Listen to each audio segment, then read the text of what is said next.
قال رسول الله صلى الله عليه وآله وسلم لا يكود قوم يذكرون الله إلا حفتهم الملائكة وغشيتهم الرحمة ونزلت عليهم السكينة وذكرهم الله في من عنده أو كما قال النبي عليه الصلاة والسلام। পয়গম্বর বলেন, যেখানে কোরআনের আলোচনা করা হয়, হাদিসের আলোচনা করা হয়, আল্লাহর পরিচয় দেওয়া হয়, পয়গম্বরের আদর্শের আলোচনা করা হয়, ওই জায়গাটা সাধারণ কোনো জায়গা নয়। কোরআন হাদিসের বরকতে আল্লাহ পাক ওই জায়গাটা জান্নাতের বাগান বানায় দেয়। জোরে কোন সুবহানাল্লাহ। এই জান্নাতের ময়দানে বসার পর জিহ্বাটা নাড়ায় যদি একবার সুবহানাল্লাহর আওয়াজ দাও, একবার সুবহানাল্লাহ বলার বিনিময় আমার আল্লাহ খুশি হইয়া সাথে সাথে বান্দার আমলনামায় 100 নেকি জমা করে দেয়। জোরে কোন সুবহানাল্লাহ। কোন ইমানদারের জবান থেকে যদি একবার সুবহানাল্লাহর আওয়াজ বের হয়, আল্লাহ পাক খুশি হইয়া ওই বান্দার জন্য জান্নাতের ময়দানে একটা ফলের গাছ বানায় দেয়। এত বড় বিশাল ফলের গাছ দ্রুতগামী ঘোড়া দিয়া যদি 500 বছর পর্যন্ত দৌড়ানো হয়, বাগানের এক মাথা থেকে অপর মাথায় 500 বছর পর্যন্ত দৌড়ায়ও অতিক্রম করে শেষ করতে পারবে না। আতিনা ফি দারে দুনিয়া না হাসান, আতিনা ফি দারে উকবানা হাসান, ইয়া গিয়াসাল মুস্তাগীসিন হদিনা লফদিখারা বিল উলুমে ওয়াল গিনা। হর গরিনে দেনে তু तो यार है, झुमना मंगे उससे तू बेजार है। ও দুনিয়ার ইমানদার আল্লাহর গোলাম, ওরে যুবক, ও পর্দার অন্তরালের আম্মা জান, ও মুরব্বী বাবারা, ভালো করিয়া শুনিয়া নেন। সন্তান যখন মাকে মা বলে ডাক দেয়, মায়ের কলিজা বড় ঠান্ডা হয়। সন্তান যখন আব্বাকে আব্বা বলে ডাক দেয়, বাবার কলিজা বড় ঠান্ডা হয়ে যায়। আল্লাহ পাক বলেন, বান্দা, দুনিয়াতে আসার পর তোর মাকে মা বলে ডাক দাও, তোর আব্বাকে আব্বা বলে ডাক দাও, কোনো বাধা নাই।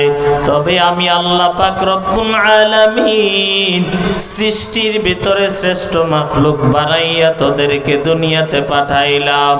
দুনিয়াতে যাবার পর সেই কথা বলার ক্ষমতা আমি আল্লাহ পাক দান করলাম। এই জবানটা নাড়াইয়া তোর মাকে মা বলে ডাক দাও, আব্বা আব্বা বলে ডাক দাও, কোনো বাধা নাই।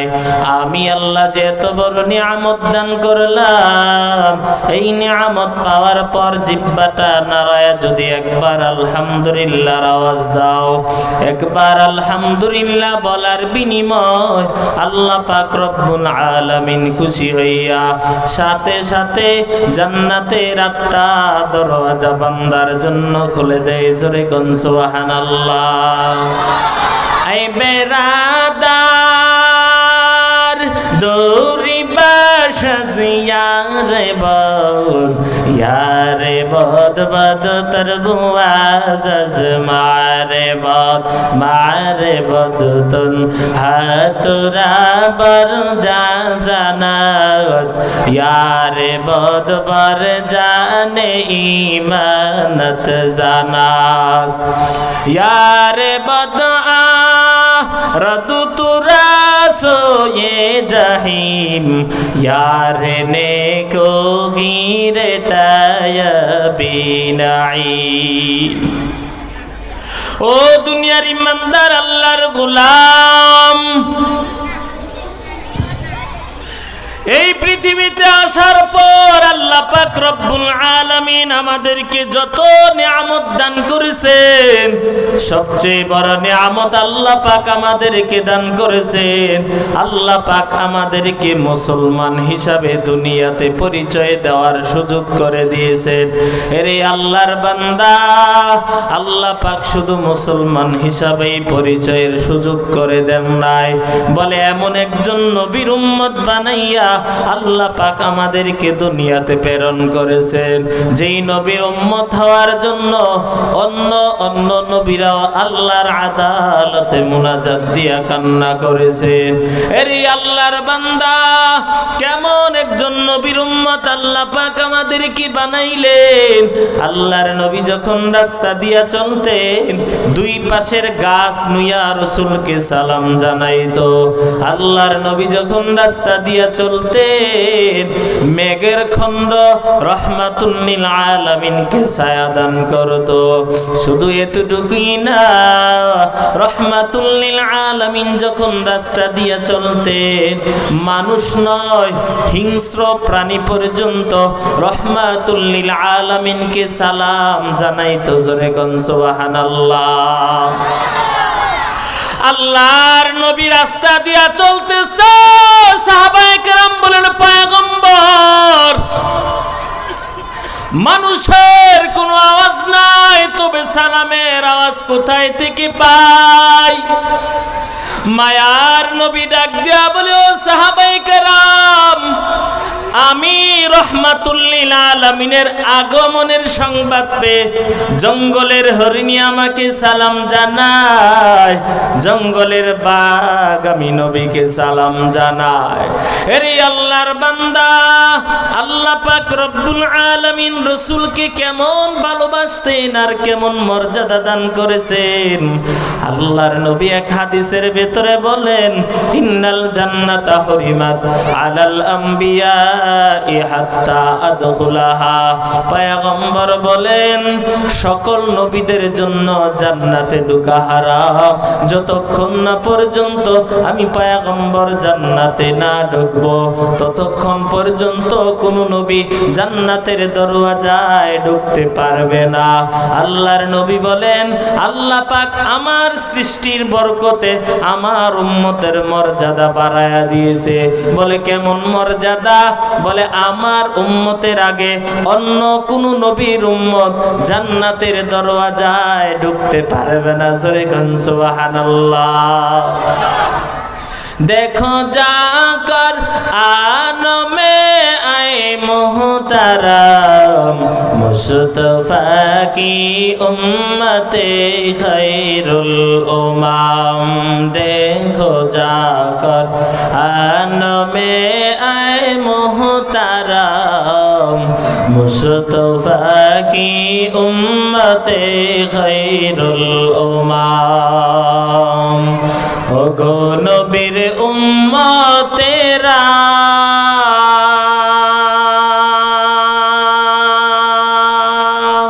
होए আজি দিশাহারা কুরআন হাদিসেরে চলো যখন যাহা চাই মনে নবী বিনে কে তরাবে পুনসেরা তুমি জানে নবী বিনে কে তরাবে পুনসেরা তুমি জানে নবীর মায়া নাই কি তোমার কেমনে দুঃখ দাও যে আবার দুরুদ পড়ো স্মরণ করো প্রথম গাটি কাফনে, নবী বিনে কে তরাবে পুনসেরাত মিজানে, নবী বিনে কে তরাবে পুনসেরাত মিজানে। এমন এতিম নবী আমার, পিতা মাতা নাই যে তাহার, তারপরেও কত মারা মারলো কাফের দুশ্মনে, নবী বিনে কে তারাবে পুনসেরাত মিজানে, নবী বিনে কে তারাবে পুনসেরাত মিজানে। চলো চলো চলো মুমিন চলো নবীর সন্ধানে, নবী বিনে কে তারাবে পুনসেরাত মিজানে, নবী বিনে কে তারাবে পুনসেরাত মিজানে। আলোচনার সামনে চলবে? আপনারা রাজি আছেন? রাজি আছেন তো? আল্লাহ তাআলা আমাদেরকে মাহফিলের শেষ পর্যন্ত থাকার তৌফিক দান করে। জোরে বলেন আমিন। আর জোরে বলেন আমিন। ওরে এলাকার যুবক সন্তান, ও মুরব্বী বাবারা, ও পর্দার অন্তরালের আম্মা জানেরা, ভালো করিয়া শুনিয়া নেন। এই এলাকার ভিতরে মাদ্রাসার মাহফিল, কত কষ্ট করে আজকের এখানে মাহফিলের আয়োজন করা হয়েছে রে যুবক। কত সময় আছে মোবাইল সময় দিতে পারবা? আজকের পর থেকে এখানে আর মাহফিলের আওয়াজ হবে না রে ভাই। ওরে যুবক, তোমার মতো কত যুবক আজ অন্ধকার কবরে চলে গেল। মরণের একটু কি ভয় তোর অন্তরে নাই রে ভাই? কার কোন কথার দ্বারা আল্লাহ পাক হেদায়েতের চাবিকাঠি ঘোরায় দেবে বলা যায় না। অতএব আশেপাশে যুবকের অভাব নাই। আমি সব যুবক ভাইদেরকে উদারত আহ্বান করব, একটু সময় ময়দানে সময় দাও।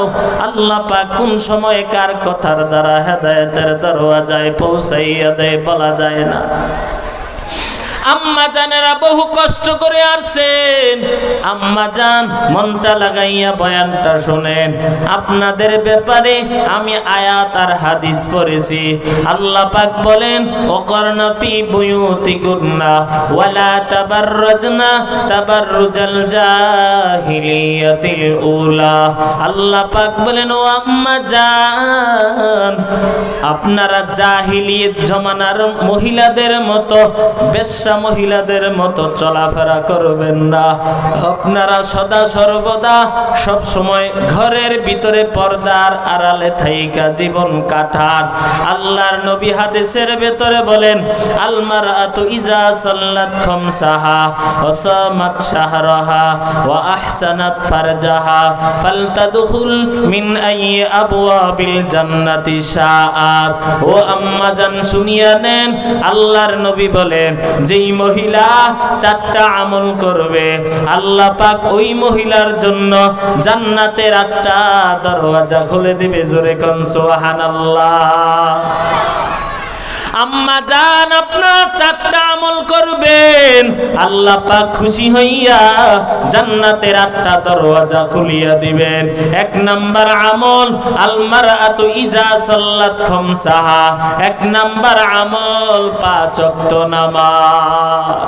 এর যুবক, ও মুরব্বী বাবারা, এই 5 ওয়াক্ত নামাজ শুধু মহিলাদের জন্য না, সকলের জন্যই 5 ওয়াক্ত নামাজ ফরজ। ও আম্মা জান, এই 5 ওয়াক্ত নামাজ আল্লাহ পাক রব্বুল আলামিন আমাদের উপর আবশ্যকীয় ফরজ করেছেন। আল্লাহ পাক রব্বুল আলামিন যত আদেশ আর নিষেধ আল্লাহ পাক রব্বুল আলামিন দান করেছেন জিবরিলের মাধ্যমে জমিনে। কিন্তু নামাজ এমন একটা ইবাদত, যেই ইবাদতটা আল্লাহ পাক জিবরিলের মাধ্যমে দান করেন নাই, বরং আল্লাহ পাক রব্বুল আলামিন নিজে মেজবান হইয়া রহমাতুল লিল আলামিনকে মেহমান বানাইয়া রাতের আধারে বুরাকের মাধ্যমে সাত আসমান সাত জমিন, সাত আসমান সাত জমিন, জান্নাত জাহান্নাম, লৌহে কলম, আল্লাহর আরশে আজিমের ভিতরে আল্লাহ পাক রাসূলকে দাওয়াত দিয়া নিয়া তারপরে আল্লাহ খুশি হইয়া 50 ওয়াক্ত নামাজ দান করেছেন। আল্লাহর নবী বড় খুশি, 50 ওয়াক্ত নামাজ পেয়ে বসলেন। এরে আল্লাহর বান্দা সেখান থেকে নামাজ নিয়ে বিদায় হয়ে যায়। এরে আল্লাহর বান্দা সপ্তম আকাশে রাসূলের সঙ্গে দেখা হয়ে যায়। দেখা হয়ে যাওয়ার পরে বলে কি ব্যাপার, আল্লাহ খুশি হইয়া আপনাকে কি দিয়েছে? বলে 50 ওয়াক্ত নামাজ। বলে যান যান কমায় নিয়ে আসেন। রহমাতুল লিল আলামিন আল্লাহর কাছে 1-2 বার নয়, প্রায় 9 বার হাফ ডাউন করেছেন, 5 ওয়াক্ত করে কমায়া দিয়েছেন। 5 নং 45 ওয়াক্ত নামাজ আল্লাহ পাক কমায়া দিলেন, বাকি আছে 5 ওয়াক্ত।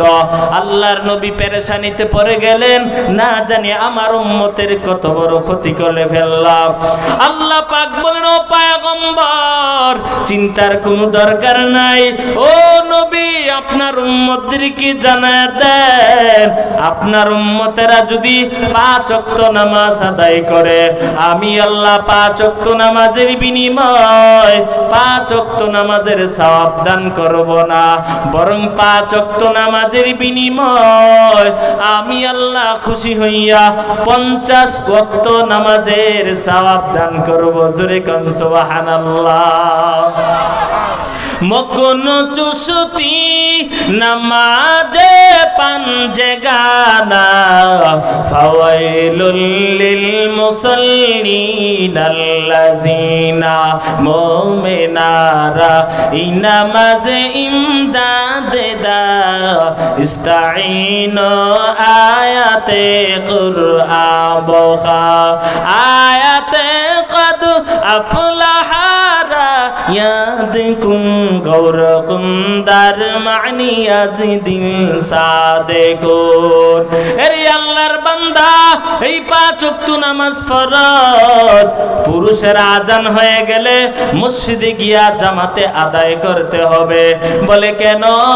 আল জামাআতু সুন্নাতুন মুআক্কাদাতুন, জামাতে নামাজ পড়া সুন্নাত মুআক্কাদা, লা ইয়াতরুকুহু ইল্লা ফিল মুনাফিক, মুনাফিক ব্যতীত কেউ জামাতে নামাজ আদায় করা তরক করতে পারে না।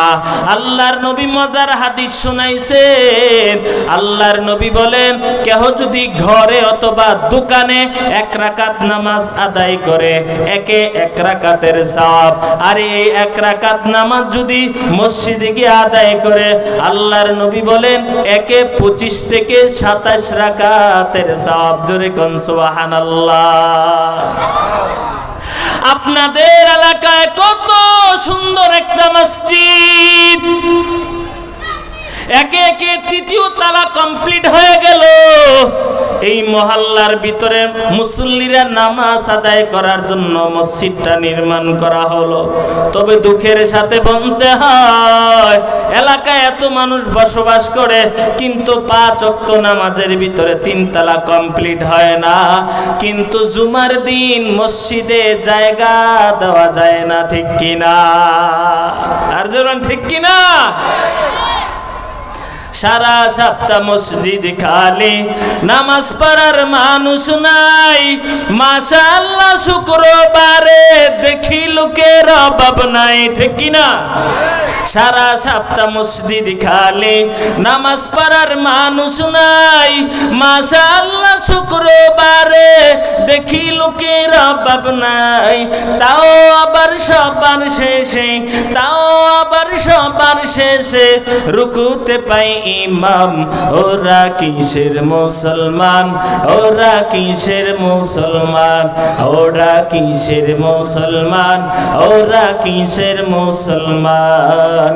এই দুনিয়ার মোহে পড়ে, এই দুনিয়ার মোহে পড়ে কাতক মুসলমান। নামাজ রোজা রোজা সব সারিয়া, নামাজ রোজা সব সারিয়া শুনে টিভির গান। ওরা কিসের মুসলমান, ওরা কিসের মুসলমান, ওরা কিসের মুসলমান, ওরা কিসের মুসলমান। ওয়াজ মাহফিল হইলে কোথাও সেতায় যাইতে চায় না মন, রাত্র জেগে দেখতে পারে সুন্দরী মাইয়ার নাচন, ঠিক কিনা? ওয়াজ মাহফিল হইলে কোথাও সেথায় যাইতে চায় না মন, রাত্র জেগে দেখতে পারে সুন্দরী মাইয়ার নাচন। এও আবার দাবি করে, এও আবার দাবি করে খাঁটি মুসলমান। ওরা কিসের মুসলমান, ওরা কিসের মুসলমান, ওরা কিসের মুসলমান, ওরা কিসের মুসলমান। আমি বলতেছিলাম 1 নম্বর আমল 5 ওয়াক্ত নামাজ কোথায় আদায় করবেন? মসজিদে গিয়া। ও আম্মা জান, আপনারা শুনিয়া নেন, আজান শোনার পর আপনারা মসজিদে যাওয়ার দরকার নাই, ঘরের কিনারায় নামাজ আদায় করবেন। পুরুষেরা মসজিদে গিয়া নামাজ আদায় করে যেই পরিমাণ সওয়াব পাবে, আম্মা জানেরা আপনারা ঘরের কিনারায় নামাজ আদায় করে সেই পরিমাণ সওয়াব পেয়ে যাবেন। জোরে কোন সুবহানাল্লাহ। ও গর্ভধারিণী মাগো, ভালো করিয়া শুনিয়া নেন আম্মা জান। ওরে যুবক আম্মা জান, আপনারা মসজিদে যাওয়ার দরকার নাই। কেন মা? আল্লাহর নবী বলেন পুরুষেরা মসজিদে গিয়ে নামাজ আদায় করা উত্তম, আর মহিলারা ঘরের কিনারায় নামাজ আদায় করা উত্তম। ও আম্মা জান, আপনারা 5 ওয়াক্ত নামাজ পড়েন। বলে কেন? আম্মা জান, আপনি যদি নামাজ পড়েন আপনার মেয়েটাও নামাজি হয়ে যাবে।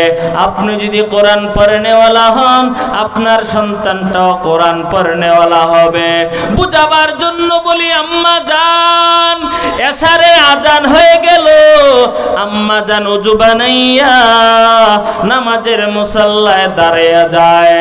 সন্তানটাও মায়ের কিনারায় নামাজের মুসাল্লায় দাঁড়ায়া যায়।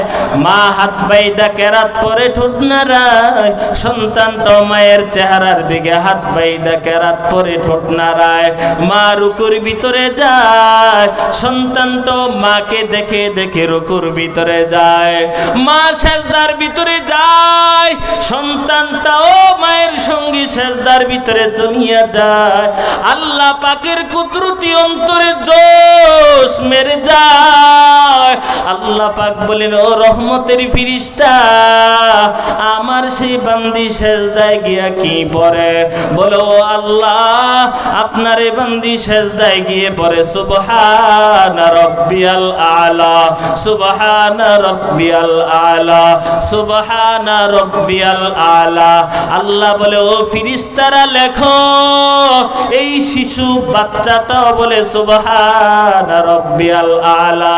ওর যত সওয়াব হয় সব সওয়াব মা বাবার আমল নামায় লিখে দাও। জোরে কোন সুবহানাল্লাহ। মাইলে মোমেন সোয়ে মোমেন মিশাওয়ার, মাইলে কাফের সোয়ে কাফের মিশাওয়ার। ও আম্মা জান, ভালো করিয়া শুনিয়া নেন, ও গর্ভধারিণী মা, আপনার মতো এমন মায়ের সন্তান আমি, এখানে যারা আছে আপনাদের মতো মায়ের সন্তান। আম্মা জান, বাচ্চা গর্ভে আসার পর আপনি যেই পরিমাণ কষ্ট করেন কাউকে বোঝানো সম্ভব হবে না।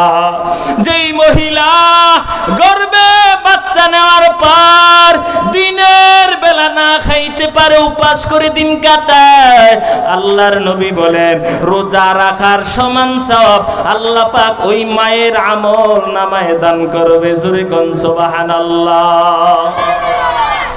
ও গর্ভধারিণী মাগো, ভালো করিয়া শুনিয়া নেন আম্মা জান, যেই মহিলা গর্ভে বাচ্চা নিয়া রাতের বেলা ঘুমাইতে না পারো মা, উপাস করে রাত কাটাও আর মাওলা পাকের জিকির করে করে সময়টা কাটায় দাও। আম্মা জান, আল্লাহর নবী বলেন শবে কদরের রাত্রিতে ইবাদত করলে যেই পরিমাণ সওয়াব, আল্লাহ পাক ওই মায়ের আমলনামায় সেই পরিমাণ সওয়াব দান করবে। জোরে কোন সুবহানাল্লাহ। এ আম্মা জান, ভালো করিয়া শুনিয়া নেন। এর যুবক, তুমি গর্ভে আসার পর তোমার মা কত কষ্ট করেছে আমি বয়ান করে বুঝাইতেও পারবো না। আর এটা বুঝাবার জিনিসও না, একমাত্র আম্মা জান যারা তারাই বুঝে কি পরিমাণ কষ্ট করছে। সবাই এক প্লেটে খাবার খেতে বসছে, আম্মা জান একবারে ভাত লুকমা মুখের ভিতরে দিবে, ইতিমধ্যে লুকমাটা ফালাইয়া দাঁড়ায়া যায়। স্বামী জিজ্ঞেস করো, বিবি আমার তুমি কেন দাঁড়াইছো? বলে আমার গর্ভের সন্তান আমার পেটের ভিতরে লাথি মারছে, আমি মা সহ্য করতে পারি নাই। মা লাফ দিয়া দাঁড়ায়া যায়। আর ঘরের ফ্যামিলির সবাই আত্মীয়র বাসায় ঘুরতে যায়, আনন্দ করতে যায়, বেড়াইতে যায়। গর্ভধারিণী মা আত্মীয়র বাসায় কারো বাসায় যায় না। বলে তুমি গর্ভে আসার পর মায়ের পেট এখন বড় হয়ে গেছে, মায়ের ভিতরে একটা লজ্জা ঢুকিয়া গেছে, আমি আর এখন ঘর থেকে বের হব না। সবাই আনন্দ করে, কিন্তু তোমার মা আনন্দের ভিতরে তালা লাগাইয়া দিল। শুধু এতটুকুই না রে সন্তান, যেদিন তুমি মায়ের গর্ভ থেকে দুনিয়ার ভিতরে আসবা, মায়ের পেটের ব্যথা মা সহ্য করতে পারে না। দাদি নানি আপনজনকে ডাকতেছে, আমার এমন ব্যথা উঠছে আমি মনে হয় আর বাঁচবো না। নানিকে ডাক দিয়া বলে, দাদি মা আপনজনকে ডাক দিয়া বলে, আমার জিন্দেগিতে এমন ব্যথা আমি কোনোদিন অনুভব করি নাই, এমন ব্যথা হয়েছে মনে হয় আমি আর বাঁচবো না। ও আম্মা জান, আমার স্বামীর কাছে একটু ফোনটা লাগাইয়া দেন। এবার স্বামীর কাছে ফোন লাগায়, বলে ও স্বামী আমার, আপনার ঘরে আসার পরে আমি ঠিক মতো আপনার খেদমত করতে পারলাম না, আমার এমন ব্যথা হয়েছে মনে হয় আমার বিদায়ের ঘন্টা বাড়ি পড়ে গেছে, আমি মনে হয় আর বাঁচবো না। ও স্বামী আমার, বেয়াদবি ক্ষমা চাই, আপনার ঘরে আসার পরে যদি কোনো বেয়াদবি করে থাকে আল্লাহর হস্তে ক্ষমা করে দিবেন। স্বামীর কাছ থেকে বিদায় নেয় আর হাউমাউ করে কান্না করে, আর সবাইকে বলতেছে আমাকে বিদায় দাও, আমি আর মনে হয় আর বাঁচবো না, এমন ব্যথার আমার সহ্য হয় না। মা একেবারে পেটের ব্যথার কারণে অজ্ঞান হয়ে পড়ে গেল। দাদি নানি আপনজনেরা মাথার ভিতরে সান্ত্বনার বাণী শোনায় আর বলে, সন্তানের মা হতে চলছ, একটু ধৈর্য ধারণ করো, আল্লাহর কাছে জিকির করে কাটাও। এমন কষ্ট করলো রে ও সন্তান, আজ এখানে মাহফিল হয়, আজ তুমি রাস্তায় রাস্তায় ঘুরতেছ, একটু কি তোমার মায়ের কথা মনে হয় না রে যুবক? এখনো সময় আছে, ময়দানে এসে হাজির হয়ে যাও।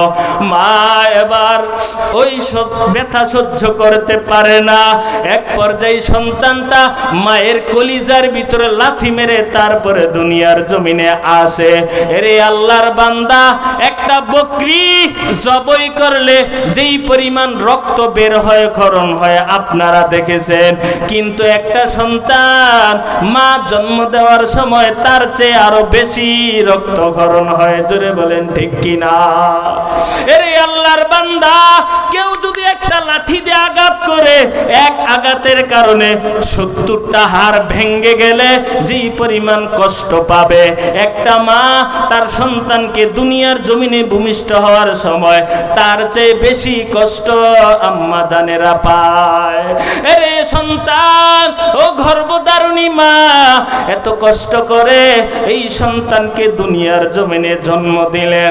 আম্মা জান এই সন্তানটাকে দিনের পথে পরিচালনা করেন। আপনাদের মাদ্রাসা কোরআন শিক্ষা দেওয়া হয়, হাদিস শিক্ষা দেওয়া হয়, মা বাবার খেদমত শিক্ষা দেওয়া হয়, নামাজ শিক্ষা দেওয়া হয়। আম্মা জান জোরালো ভাবে আবদার, আপনার সন্তানটাকে এই মাদ্রাসায় দিয়ে দেন, দিন শিখবে, ইলম শিখবে। আল্লাহ পাক রব্বুল আলামিন যদি কবুল করে, শুধু আমি না, আমার মতো বড় বড় আলেম হয়ে দেশে বিদেশে মানুষকে ইসলামের বাণী শোনাইবে। জোরে বলেন ঠিক কিনা? ও আম্মা জান 1 নাম্বার আমল 5 ওয়াক্ত নামাজ, 2 নাম্বার আমল রমজান মাসের রোজা। আম্মা জান রমজান একেবারে নিকটবর্তী, আল্লাহর নবী এই মাস আসার পরে একটা দোয়া শিক্ষা দিয়েছেন, আল্লাহুম্মা বারিক লানা ফি রজব ওয়া শাবান ওয়া বাল্লিগনা রমাদান। আয় আল্লাহ রজব মাস শাবান মাস এই 2 মাসে বরকত বাড়ায়া দেন, আর আমাদের হায়াতকে লম্বা করে রমজান পর্যন্ত পৌঁছাইয়া দেন। আম্মা জান আপনাদের ইশারায় বলিয়া যায়, আপনাদের যদি কোনো রমজানের অতীতের রোজা যদি কায়জা থাকে, ওই রোজাগুলি রোজা আসার আগে আগে কায়জা আদায় করে নেন। 3 নাম্বার আমল নিজের সতীত্বের লজ্জাস্থানের হেফাজত। আম্মা জান নিজের লজ্জাস্থানের হেফাজত করেন। বলে কেন? যেই জায়গার মালিক একমাত্র আপনার স্বামী, দুনিয়ার কাউকে সেই জায়গায় ভাগ বসানো যাবে না। আম্মা জান আপনার স্বামী চাকরি করে, আপনার স্বামী বিদেশে সময় কাটায়, সুবর্ণ সুযোগ মনে করিয়া আম্মা জান ওই লজ্জাস্থানের জায়গার ভিতরে কাউকে ভাগ বসানো যাবে না। এটা বিশাল একটা আমানত, এই আমানত খেয়ানত করা যাবে না। এই আমানত ব্যয় করার রাস্তা হলো একমাত্র স্বামী। জোরে বলেন ঠিক কিনা? অতএব আম্মা জান আপনারা ভালো করিয়া জানেন, একটা সংসার ভালো চলে না, স্বামী আবার কষ্ট করে রিক্সা চালায়, মাটির কাজ করে, কত কষ্ট করে ভালো সংসার চলে না। তারপরে নিজের জায়গা বিক্রি করিয়া বন্ধু বান্ধব থেকে হাওলাত টাকা এনে বিদেশে যায়, কষ্ট করে। আম্মা জান সংসার ভালো চলার জন্য এই সুযোগ পেয়ে আম্মা জান আপনি অন্য পরপুরুষের সঙ্গে মোবাইলে সম্পর্ক করবেন না। মোবাইলে স্বামী ব্যতীত কারোর সাথে সম্পর্ক করা আপনার জন্য হারাম। জোরে বলেন ঠিক কিনা?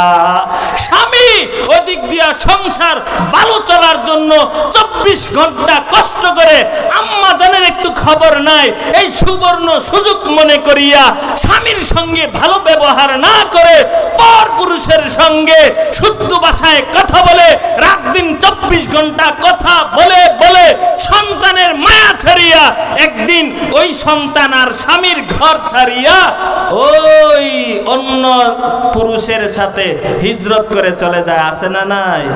আর আছে না নাই? অতএব আম্মা জান 3 নম্বর আমল নিজের সতীত্বের হেফাজত। সংক্ষেপ করিয়া বলিয়া যায়, আল্লাহর নবী বলেন যারা 2টা জিনিসের জিম্মা নিবে, আল্লাহর নবী বলেন আমি জান্নাতে নেওয়ার জিম্মা নিব। 1 নম্বর জবানের হেফাজত, 2 নম্বর লজ্জাস্থানের হেফাজত। যে আল্লাহর বান্দা বান্দি জবানের হেফাজত, লজ্জাস্থানের হেফাজত করবে, আল্লাহর নবী বলেন আমি ওই তাদেরকে জান্নাতে নেওয়ার জিম্মা নিব। জোরে কোন সুবহানাল্লাহ। বেহেশত আজ কে আজারে নবাসত কাছে রাবা কাছে খারে নবাসত। 3 নম্বর আমল শেষ। 4 নম্বর আমল নিজের স্বামীর খেদমত। আম্মা জানেরা আমি ইশারায় বলিয়া যায় আমার সময় শেষ। 4 নম্বর আমল স্বামীর খেদমত। আম্মা জানেরা স্বামীর খেদমত করতে চায় না, স্বামীর সঙ্গে সঠিক কথা বলতে চায় না, স্বামীর সঙ্গে শুদ্ধ ভাষায় কথা বলতে চায় না, স্বামীর সঙ্গে অশ্লীল ভাষায় গালি দিয়া কথা বলে, আর পর পুরুষের সাথে শুদ্ধ ভাষায় কথা বলে। জোরে বলেন ঠিক কিনা? না না, আপনি আপনার স্বামীর সঙ্গে শুদ্ধ ভাষায়, সঠিক ভাষায়, নরম ভাষায় কথা বলতে হবে, আর পর পুরুষের সঙ্গে আপনার কর্কশ ভাষায় কথা বলতে হবে। এটাই হলো ইসলাম। বলে কেন? আপনি যদি আপনার স্বামীকে খেদমত করে রাজি খুশি করে অন্ধকার কবরে চলে যেতে পারেন, আর এই অবস্থায় যদি আপনার স্বামী আপনার প্রতি রাজি খুশি থাকে, আল্লাহর নবী বলেন স্বামী স্ত্রীর প্রতি রাজি খুশি থাকার কারণে আল্লাহ পাক ওই স্ত্রীকে বিনা হিসাবে জান্নাত দান করবে। জোরে কোন সুবহানাল্লাহ। আর আম্মা জানেরা স্বামীর খেদমত না করে ভণ্ড পীরের কাছে মুরিদ হইয়া ওই পীরের মাথায় তেল মালিশ করে দেয়, পায়ে স্বামীকে গোসল করায় দেয়, জান্নাত কামায়ের জন্য হারাম। ওই পীরের সঙ্গে দেখা দেওয়া, ওই পীরের খেদমত করা আপনার জন্য হারাম। আপনি খেদমত করবেন একমাত্র স্বামীর। জোরে বলেন ঠিক কিনা? আরো জোরে বলেন ঠিক কিনা? অতএব আম্মা জানেরা, আপনারা সদা সর্বদা স্বামীর খেদমত করবেন এবং স্বামীকে অনুসরণ করে চলবেন। কেন? আল্লাহর নবী বলেন, আমি যখন মেরাজ থেকে আসলাম দেখলাম অধিকাংশ নারী জাহান্নামে জ্বলে দুই কারণে। এক নাম্বার কারণ ওরা স্বামীর খেদমত করতে চায় না। দুই নাম্বার কারণ এরা খালি কথায় কথায় মানুষকে বদদোয়া দেয়। জোরে বলেন ঠিক কিনা? বুঝেন না আমার কথা? আল্লাহে ঠাড়া ফেরা মরুক, গাড়ির নিচে ফেরা মরুক, হুন্ডারের তলে ফেরা মরুক, খালি 24 ঘন্টায় কি দেয়? খালি বদদোয়া দেয়। আমার সময়ে স্বল্পতা, যার কারণে আমি সামনে যেতে পারি নাই। তবে যেটুকু আলোচনা করেছি, আল্লাহ তাআলা আমাদের সবাইকে এই কথার উপর আমল করার তৌফিক দান করে। জোরে বলেন আমিন। আরো জোরে বলেন আমিন। আপনাদের খতিব সাহেব আমার বন্ধু মানুষ, ফোন দিয়েছে, বহু দূর থেকে চলে আসছি। জোহরের পরে খাবার দাবার করে রওনা দিয়েছি। আমি ভাবছিলাম যে এত দূর না, দূর ঠিক আছে, কিন্তু রাস্তায় শুধু জ্যাম। আজকে বৃহস্পতিবার, শুধু জ্যাম জ্যাম, বহু কষ্ট করে রাস্তায় এসে অসুস্থ হয়ে পড়ছি। তারপর আলহামদুলিল্লাহ এসে কিছু সময় দিতে পারছি, আমার কাছেও ভালো লাগতেছে। এখন মোটামুটি একটা পরিবেশ হয়েছে। জোরে বলেন ঠিক কিনা? এতক্ষণ থেকে আমদুম। যাক, আল্লাহ তাআলা আপনাদের সবাইকে শেষ পর্যন্ত থাকার তৌফিক দান করে। জোরে বলেন আমিন। আমার পরেও যিনি বয়ান করেন, আমার একেবারে বন্ধু মানুষ, মুফতি আতিকুর রহমান রশিদি সাহেব, উনিও অত্যন্ত চমৎকার আলোচনা করে। আল্লাহ তাআলা আমাদের এই আজকের মাহফিল এবং বক্তা শ্রোতা সবাইকে দিনের দায়ী হিসাবে কবুল করুক। আমিন। ওয়া আখিরি দাওয়ানা আলহামদুলিল্লাহি রাব্বিল আলামিন। আসসালামু আলাইকুম ওয়া রাহমাতুল্লাহি ওয়া বারাকাতুহু।